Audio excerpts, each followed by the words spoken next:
राहुल और पलक दोनों इंदिरा नगर कॉलोनी में रहते थे। उनके घर एक दूसरे से सटे हुए थे। दोनों ही हमउम्र थे और साथ साथ खेलकूद कर बड़े हुए थे। दोनों के परिवार भी संपन्न, आधुनिक और स्वच्छंद विचारों के थे। इसलिए उनके परिवार वालों ने कभी भी उनके मिलने जुलने और खेलने कूदने पर कोई प्रतिबंध नहीं लगाया था। इस प्रकार राहुल और पलक साथ साथ पढ़ते लिखते, खेलते कूदते अच्छे अंकों के साथ हाई स्कूल पास कर गए थे। इधर कुछ दिनों से राहुल अजीब सी परेशानी महसूस कर रहा था। कई दिन से उसे ऐसा एहसास हो रहा था कि उसकी नजरें अनायास ही पलक के विकसित होते शरीर के उभारों की तरफ उठ जाती है, चाहे वह अपने आप को लाख रोके। बैडमिंटन खेलते समय तो उसके वक्षों के उभार को देखकर उसका ध्यान ही भंग हो जाता है। वह अपने आप को कितना भी नियंत्रित क्यों न करे, लेकिन पलक के शरीर के उभार उसे सहज ही अपनी ओर आकर्षित करते हैं। पलक को भी यह एहसास हो गया था कि राहुल की निगाहें बार बार उसके शरीर का अवलोकन करती हैं। कभी कभी तो उसे यह सब अच्छा लगता, लेकिन कभी कभी काफी बुरा लगता था।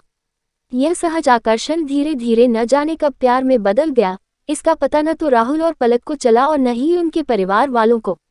लेकिन यह बात निश्चित थी कि राहुल को पलक अब कहीं अधिक खूबसूरत, आकर्षक और लाजवाब लगने लगी थी। दूसरी तरफ पलक को भी राहुल अधिक स्मार्ट, होशियार और अच्छा लगने लगा था। दोनों एक दूसरे में किसी फिल्म के नायक नायिका की छवि देखते थे। बात यहाँ तक पहुँच गई कि इस वर्ष वैलेंटाइन डे पर दोनों ने एक दूसरे को न सिर्फ ग्रीटिंग कार्ड दिए, बल्कि दोनों के बीच प्रेम भरे एसएमएस का भी आदान प्रदान हुआ।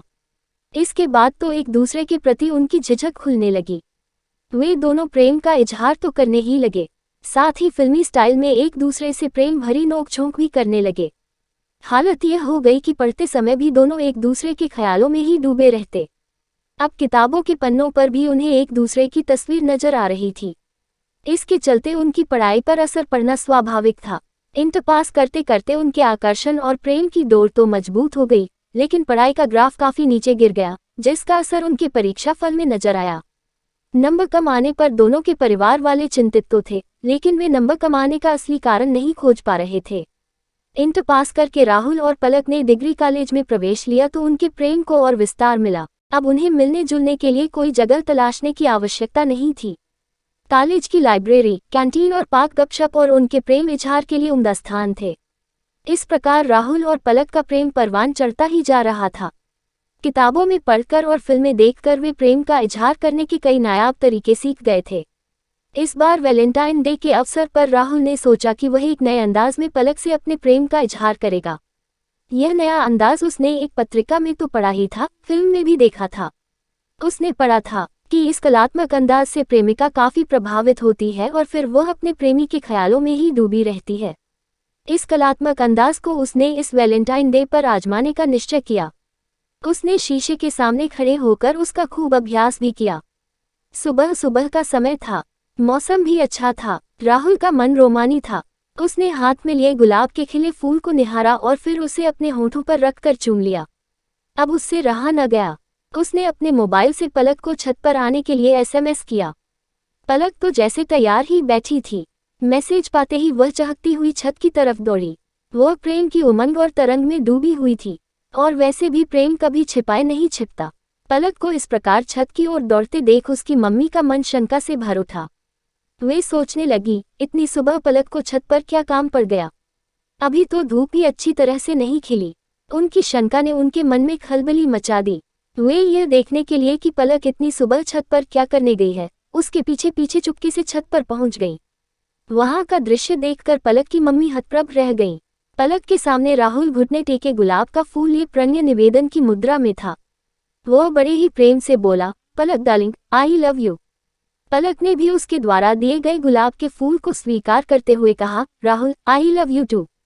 यह दृश्य देखकर पलक की मम्मी के पैरों तले जमीन खिसक गई, लेकिन छत पर कोई तमाशा न हो, इसलिए वे चुपचाप दबे कदमों से नीचे आ गईं। अब वे बहुत परेशान थीं। थोड़ी देर बाद पलक भी उमंग तरंग में डूबी हुई, प्रेम रस में सराबोर गाना गुनगुनाती हुई नीचे आ गई। इस समय वह इतनी खुश थी, मानो सारा जहां उसके कदमों में आ गया हो। इस समय उसे कुछ भी नहीं सूझ रहा था।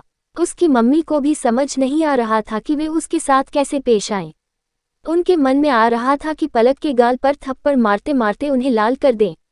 दूसरे ही पल उनके मन में आया कि नहीं, इस मामले में उन्हें समझदारी से काम लेना चाहिए। उन्होंने शाम को पलक के पापा से ही बात करके किसी निर्णय पर पहुंचने की सोची। उधर आज दिन भर पलक अपने मोबाइल पर लव सॉन्ग सुनती रही। शाम को जब पलक की मम्मी ने पलक के पापा को सुबह की पूरी घटना बताई तो वे भी सन्न रह गए। फिर भी उन्होंने धैर्य से काम लेते हुए कहा, निर्मला, तुम चिंता मत करो। पलक युवावस्था से गुजर रही है और यह युवावस्था का सहज आकर्षण है। क्या हमने भी ऐसा ही नहीं किया था? गजेंद्र, तुम्हें तो हर वक्त मजाक ही सूझता है। यह जरूरी तो नहीं कि जो हम करें वही हमारी संतानें भी करें। निर्मला, मेरे कहने का तात्पर्य यह नहीं है कि बच्चों के भविष्य को ध्यान में रखकर कोई कदम ही न उठाया जाए। मैं आज ही राहुल के पापा से बात करता हूँ। बच्चों को समझाने से ही कोई हल निकलेगा। पलक के पापा ने राहुल के पापा से मिलने का समय लिया और फिर उनसे मिलने उनके घर गए। फिर दोनों ने सौहार्दपूर्ण वातावरण में राहुल और पलक के प्रेम व्यवहार और उनके भविष्य पर चर्चा की, जिससे वे दोनों कहीं गलत रास्ते पर न चल पड़े। दोनों ने बातों ही बातों में राहुल और पलक को सही मार्ग पर आगे बढ़ाने की योजना और नीति बना ली थी। तब एक दिन राहुल के पापा ने सही अवसर पाकर राहुल को अपने पास बुलाया और उससे इस प्रकार बातें शुरू की जैसे उन्हें उसके और पलक के बीच पनप रहे प्रेम संबंधों के बारे में कुछ पता ही न हो। उन्होंने बड़े प्यार से राहुल से पूछा, बेटा राहुल, आजकल तुम खोए खोए से रहते हो। इस बार तुम्हारे नंबर भी तुम्हारी योग्यता और क्षमता के अनुरूप नहीं आए। आखिर क्या समस्या है बेटा? राहुल के पास इस प्रश्न का कोई सटीक उत्तर नहीं था। कभी वह प्रश्नपत्रों के कठिन होने को दोष देता तो कभी आंसर शीट के चेक होने में हुई लापरवाही को दोष देता। बेटा राहुल, मुझे तो ऐसा लग रहा है कि तुम अपना ध्यान पढ़ाई में सही से लगा नहीं पा रहे हो। कोई इश्क विश्क का मामला तो नहीं है? यह सुनते ही राहुल को कट सा लगा। उसके मुंह से तुरंत निकला, नहीं पापा, ऐसी कोई बात नहीं है। बेटा, यह उम्र ही ऐसी होती है। यदि ऐसा है भी तो कोई बुरी बात नहीं। मुझे अपना दोस्त समझकर तुम अपनी भावनाओं को मुझसे शेयर कर सकते हो। एक पिता कभी अपने बेटे को गलत सलाह नहीं देगा, विश्वास करो। लेकिन राहुल अब भी कुछ बताने से झिझक रहा था। उसके पापा उसके चेहरे को देखकर समझ गए कि उसके मन में कुछ है जिसे वह बताने से झिझक रहा है। तब उन्होंने उससे कहा, राहुल, कुछ भी बताने से झिझको मत। तुम्हारे सपनों को पूरा करने में सबसे बड़ा मददगार मैं ही हो सकता हूँ। बताओ बेटा, क्या बात है? अपने पापा को एक दोस्त की तरह बातें करते देख राहुल की झिझक खुलने लगी। तब उसने भी पलक के साथ चल रही अपनी प्रेम कहानी को सहज रूप से स्वीकार कर लिया। इस पर उसके पापा ने कहा, राहुल, तुम एक समझदार बेटे हो जो तुमने सच्चाई स्वीकार की। मुझे पलक से तुम्हारी दोस्ती पर किसी भी तरह से कोई भी इतराज नहीं। बस मैं तो सिर्फ इतना कहना चाहता हूँ कि यदि तुम पलक को पाना चाहते हो तो पहले उसके लायक तो बनो। तुम पलक को तभी पा सकते हो जब अपने करियर को संवार लो और कोई अच्छी नौकरी व पद प्राप्त कर लो। बेटा, यदि तुम अपना और पलक का जीवन सुखमय बनाना चाहते हो तो तुम्हें अपना करियर संवारना ही होगा, अन्यथा पलक के पेरेंट्स भी तुम्हें स्वीकार नहीं करेंगे। इस दुनिया में असफल आदमी का साथ कोई नहीं देता। यह सुनकर राहुल ने भावावेश में कहा, पापा, हम एक दूसरे से सच्चा प्यार करते हैं, कभी हम एक दूसरे से जुदा नहीं हो सकते। बेटा, तुम दोनों को जुदा कौन कर रहा है? मैं तो बस इतना कह रहा हूँ कि यदि तुम पलक से जुदा नहीं होना चाहते तो उसके लिए कुछ बन कर दिखाओ, अन्यथा कितने ही सच्चे प्रेम की दुहाई देने वाले रिश्ते हों, अनमेल होने पर टूट और बिखर जाते हैं। यदि तुम ऐसा नहीं चाहते तो पलक की जिंदगी में खुशबू महकाने के लिए तुम्हें कुछ बनकर दिखाना ही होगा। पापा, आपकी बात मुझे समझ आ गई है।